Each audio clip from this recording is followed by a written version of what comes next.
Buried deep in the raw landscape of Scotland, an amphitheatre awaits. Spectators watch from afar, supporters wait in the wings. Once the stage is set, the gladiators gather as they prepare to face each other on a stage of the greatest magnitude. For one of the greatest shows on Earth. Stina Gutierrez makes the pass. Contact, absolutely huge crash. But the drama, the intensity continues. Honestly, a joke. Giving the highest highs and the lowest lows. Penalty, they've been dropped to P2. As the masks drop, new revelations come to light. Top step of the podium for Kevin Hansen, Molly Taylor. With insights like never before, as we take you behind the curtain at the Extreme E Hydro X Prix.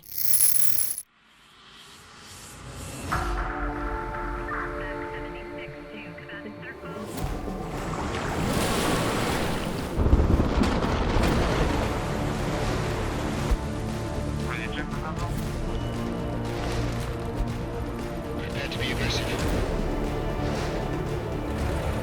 Hyperdrive now.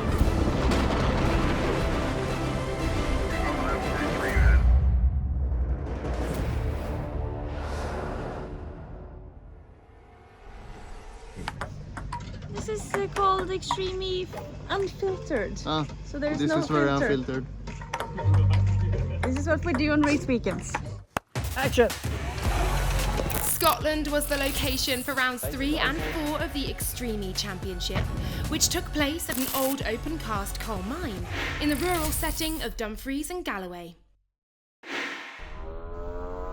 Coming from the hotel this morning, I mean, we literally had to wait in the road for a herd of cows to get moved from field to field. I mean, you're so rural, so out there, and then all of a sudden there's this glorious racetrack just built into this mine.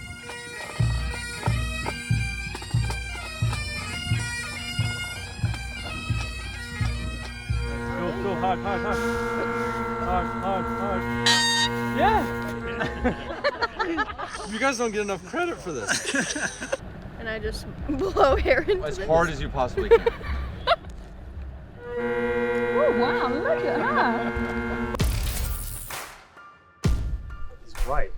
Compared to rallycross, this is like a golf course. I don't really know what I signed up for, but walking the track here in Scotland, it looks so crazy. This must be the steepest hill ever in racing. It's probably 20% and it's on dirt. I've done many track walks in my life, but this I've never done. I'm not sure if you can see on the camera how steep it really is. Can you? Yeah. Yeah. A lot of people are worried about that uphill section. It's very muddy, which I really like. That's what it should be in off-road racing, having that courage and daring to push the limit of this nature. And I think here we have a lot of cases like that. So no, I'm really excited. I knew there was going to be a jump somewhere. This is going to be tricky braking downhill though. What do you think about asking about starting the gravel somewhere in here? Oh, to put it for the braking. Yeah, braking on this clay is going to be really tricky. A nightmare, yeah. And I think it's a very nasty drop on the other side of it, I think. Yeah, and that hill's not going to slow you down much. No. It looks like it should, but it won't. Not with 2 tons coming down on it. By the way, I'm not that sweaty, this is from rain. Welcome to sunny Scotland. You make a column laying gravel down before 9. Yeah, we're going to put additional gravel down at the entry of waypoint 9 to the hay bales kind of in the middle of it. I'll say this with the greatest hopes that a race director can have, which is that I hope you guys read the regulations, but I know most of you haven't. The rule that I have philosophically on contact, in the past I've used the phrase good hard racing. I don't know if that translates in English across to everyone. If it's contact that results in a position change or a time loss, if we're able to assign responsibility, we'll absolutely apply a penalty. Why are we talking so early? I can give you the answer that I always give for most of the things that we always talk about in this room that I have no control over. TV. Yeah. Good morning. It's 5:15. Just woke up. Time for race day number 1. Yeah, lovely, and I'll just say, well, somewhere down there we have the course. So this is the current situation. This is the racetrack. We just arrived here. What's the time? It's like 7, and the race is delayed because we can't see anything. So stay tuned. Let's see what happens. We were predicting the weather could be tricky here in Scotland, and it is. Just reacting to the news that this session has been cancelled. We now have one shot at qualifying to make it through, Johan. How does that change things? You just have to drive fast, you know, try and drive smart, and simple as that. Have this happened before? Or? No, never. We've never dropped a round. But the chaos has happened before. Yeah. That's normal. Yeah, I've seen that. Happens every round. We have clear skies and we are racing. Just one race in qualifying, one shot to make the final. Let's do it. Let's go. Wipers are on for some of these cars already. Come on. Push. There's a little bit of side-by-side going on through that narrow section down the end. Contact and a roll! Absolutely huge crash. Gets Anderson for out Cupra. What we will do in second final. 8 point maximum if you win, and no final. Can I be a bit mad? Yes. Yeah, good. You are. Yeah, I am. We are always as we are. Yeah, say what you want. Hello. Yeah, we've got Clara. Firstly, Clara, we are all very glad to see you are okay. Talk me through what happened. Well, physically I'm okay. I'm just off, you know. The mechanics have been working all day to repair it from Saudi all weekend, and now we're in the again. And nothing we can do. We followed the plan, and yeah, we will see. Oh, a lot of wheels been there for RJ Anderson. RXR off the side of the road! Johan Kristoffersson! But RXR are out of this one, but it is a great drive by Hansen and Munnings to win round 3 of Extreme E. Yes, Katie! Oh, penalty. They've been dropped to P2, gutted. We've got it, Chris. They got a 15.3 second penalty. Well done, well done. Let's go! Big up next podium for Team Podium. Let's go!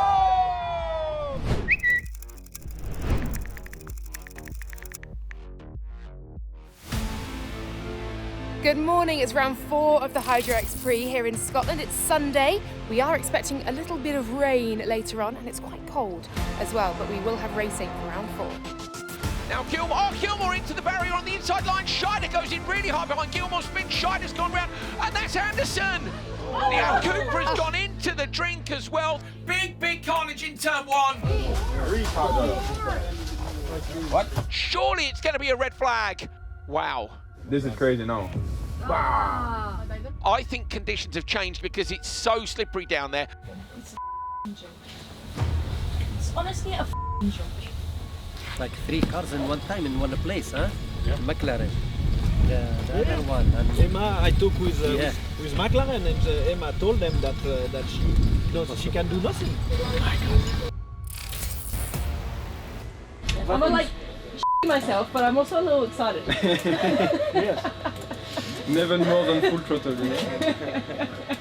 Never more that's than the full. Perfect. If you're excited, that's nice. If you're yourself, that's also. Radio check. Oh, like for nice. sure I'm nervous, but it's like I have a little bit like I've thought about it so much now. I just want to try do it. Yeah. Everybody uses Noah Hyperdrive off the line. Bit of contact. Kevin Hansen gets the whole shot first. Come on! 2.6 seconds. The lead's coming down now. They're going to go into the switch zone. Wrong way. Top step of the podium for Kevin Hansen and Molly Taylor.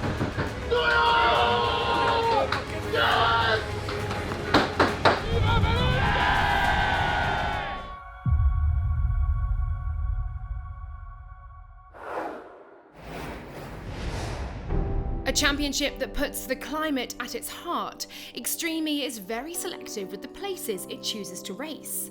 Each course carries with it an environmental message, and here in Scotland, it's all about showcasing hydropower. Well, we are here in Scotland in what was a coal mine that now is going to become a large water reservoir for a hydropower plant that is going to be able to power almost 300,000 homes here in Scotland. We found this place. The landscape is absolutely amazing. I think it's a great place for a race, but also a great place to continue to explain different messages about sustainability and how solutions are here. At the moment, with the warming trend of the planet, we're on about 1.2 degrees above what would otherwise be natural. and we pledged 1.5 as a ceiling. What that means time-wise is that we've got very, very little left to make a massive transition. Scotland is an example of somewhere that has made that transition. We need to roll that out across the planet. It's happening, but it's happening in corners. But there's a clear way forward. There's a clear path that could be followed were there political will to get on with it. So I have responsibility in the Scottish Government for Scotland's emissions reduction targets. Scotland has some of the most stretching climate targets in the world, to have reduced our greenhouse gases by 75% by 2030 and to be net zero by 2045. The scale of the climate crisis can sometimes make the individual feel completely daunted and like they can't make a contribution against the scale of it. But something like this demonstrates that we can make a difference, and it doesn't always have to be sacrifice. There can be positive change that comes out of it as well. So it's just wonderful to hear how innovation in sport, but across the piece, is driving that urgent action to climate change, because let's face it, it's the single greatest long-term threat that we all face here in Scotland and across the world. I think what Extreme wants to find is sites where we can tell a story. So you may think a coal mine, sustainability, but now we find a way to bring them both together. That's what Extreme is looking for in the locations we go to.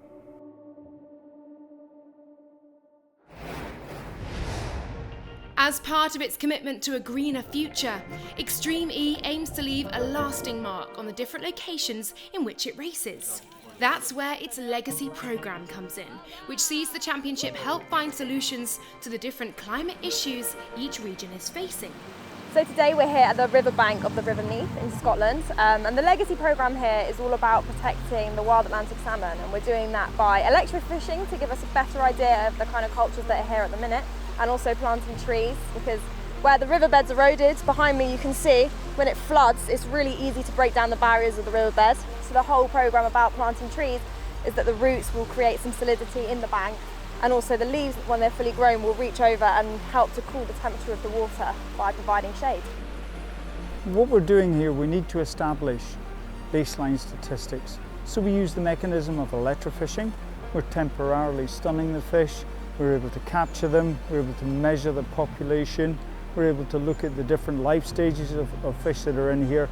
It's only through monitoring and measuring that population that we can actually keep track and see what's going on with the fish's population densities, and I can influence the habitat that means that more fish thrive in here. So what we know about climate change is that it is a global issue. It is impacting individuals, communities, ecosystems, humans across the planet, but in critically different ways. So here in Scotland, we've got warmer and wetter winters. In places like Senegal, we have drier conditions, and that is creating more impact with warmer sea waters. So together, having local and global impacts, they come to really magnify some of these challenges. As part of the Legacy project in Scotland, Extreme E's technology partners Vodafone Business installed water sensors to monitor water temperature and quality to help mitigate the effects of climate change on the native Atlantic salmon. So we're going to be installing this IoT sensor in the water today, and it's going to measure the water quality and temperature of this part of the river for us. Go Bob! So we've got three sensors here.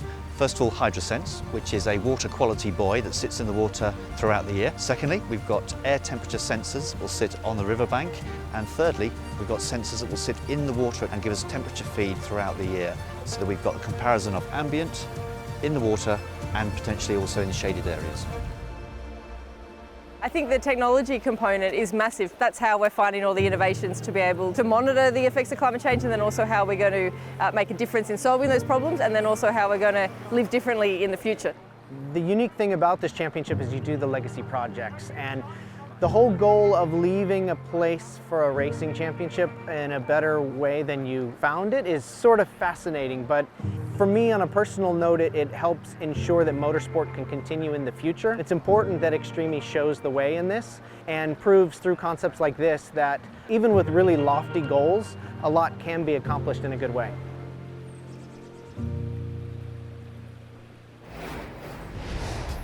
At At the start of Season 3, a brand new team, Cox Motorsport, joined the Extreme E paddock. Conceptualised and owned by world-renowned DJ and motor racing fanatic Carl Cox, they brought a whole new beat to the series. Oh yes, let's now talk about Cox Motorsport. In 1984-85, I started off very small, self-employed DJ, and the only way I've basically got to where I am is just through hard work, determination and self-belief. That is something of which I've kind of adopted within my idea of being who I am as someone that's involved in motorsports now.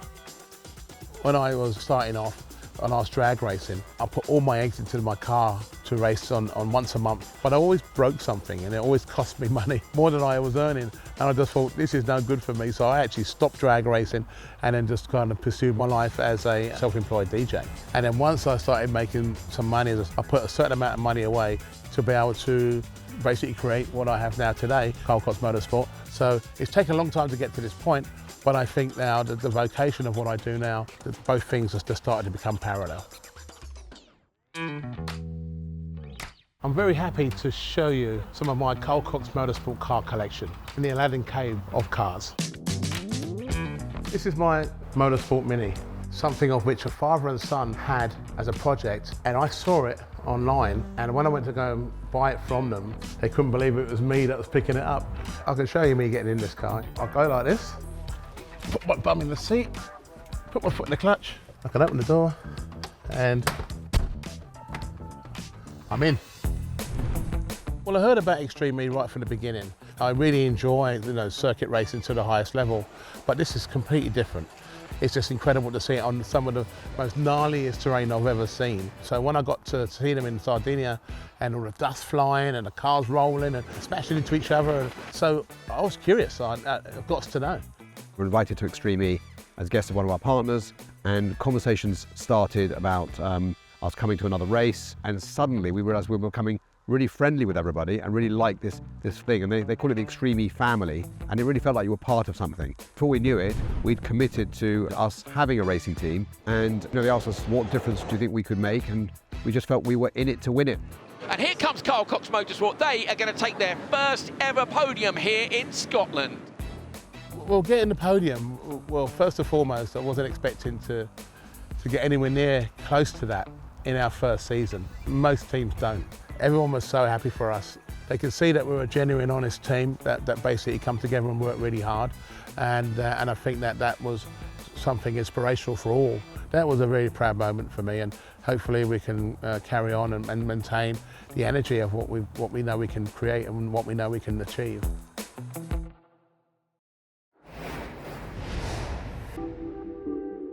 Following the steps of Alejandro Agag's electric racing revolution, the new series of E1 is set to arrive at the end of the year, and the final tests are underway.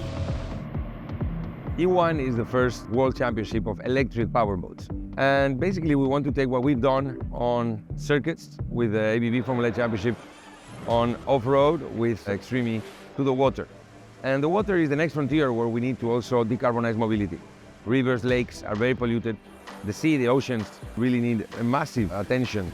So decarbonizing, creating ways to move around the water on a clean way, is important. That's why we see there is a role for a championship like E1 with these electric powerboats. With any new championship, testing the technology is critical. So, earlier this year, the team behind E1 descended on the waters of northern Italy to test the world's first all-electric race boat. We are trying to build a new sport platform, a new sport spectacle. We are testing everything around the boat and the championship, different race formats and everything that is related to the broadcast. We want to still be considered the meeting point of sailing, powerboating and motorsport. This is a sensational camera. I mean, the quality of the image is really impressive. Here we can start to visualize multiple boats. This is why we are here, right? To have racing. The future is finally here. The race boat is a lot more like a plane than it is like a boat. When you're on a boat, you're pretty much doing this. Now here you also have to control height, because if you go too high, you'll probably come off the foils and crash. If you're too low, you're making too much drag. Guys, this is a proper racing machine, I'm telling you. Yeah. It's super interesting because it's more along the lines of a Formula One car, where you have to be thinking about tactics, about energy use, the smoothness and keeping everything together, like with tyres and fuel. So it's going to be more of a tactical race than what I'm used to, but it's going to be a hell of a spectacle. So we just finalized the first phase of testing of E1. The prototype 1, we really squeeze all the juice out of it. That's how we do it in all the championships. We create the first prototype, we test it, we see if it breaks. It broke a few times. The main challenge was the foils. Okay, all, we're ready to stop test. Race back to stop. And you just feel something on the foils. We've been testing these foils massively. Now they work great. We're now with 2 more prototypes about to hit the water, and then we start the production of the race boats to have the first race, hopefully in December.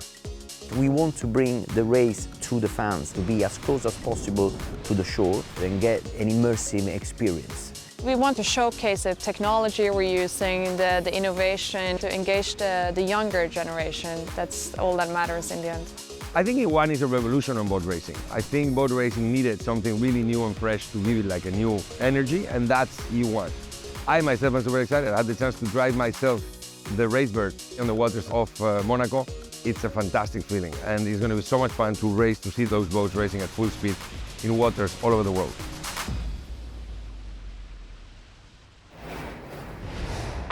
With the Island X Prix just around the corner, all teams have had the unique opportunity to test the Odyssey 21 outside of race week for the only time this season.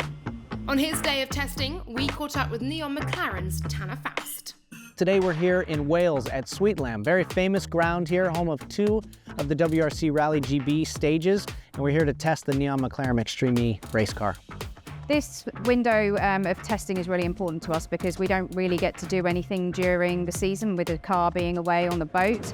So any opportunity we can take as engineers to get a much better understanding of the car is good. We've chosen this location because it's got quite a good challenging circuit in terms of the off-road sections that we want. It gives us a good sort of combination of the corners and straights, plus some of the suspension activity that we've been seeing at some of the races that we as McLaren have been taking part in. When you test, you're able to get a lot of data on, and then when you get to a particular surface, which is different obviously every round, you're able to anticipate what setup changes should be made before you even drive the Odyssey.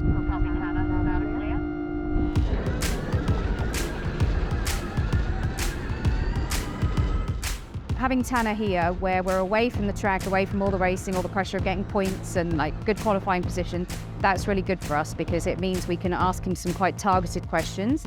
We've actually been able to work on some very different elements of our racing. So for example, we've done some starts, we've done some long runs, we've done some runs with sections that have kind of gone through the suspension activity, and we've got some very clean reads from him. The smooth turns are really good for the balance, performance balance stuff.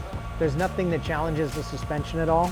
I would say with Tanner, he's super smart, and the way he kind of describes things that are going on in the car, he does a lot of that to help an engineer visualize what's going on, because as engineers we can often look at the data and see stuff, but we don't really feel or have an empathy towards what the driver's saying, so he's good at getting that across to us.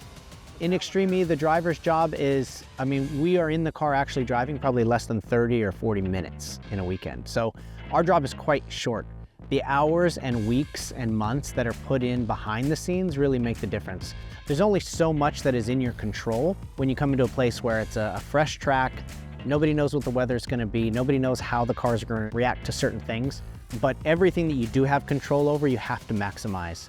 While it's our job to avoid penalties, which can be difficult enough, it's their job to figure out how to not let opportunities slip through the cracks in performance. So we have people back in the UK, wherever we are in the world.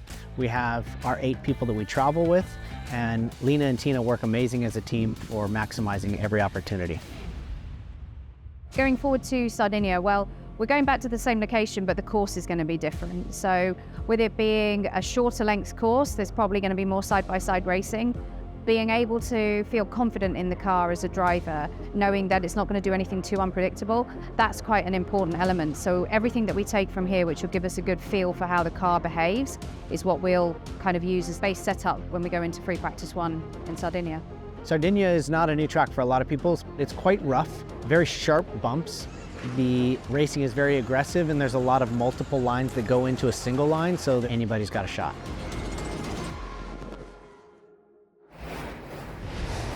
Well, Extreme Sardinia is now one of our iconic locations. It will be the third time we go back.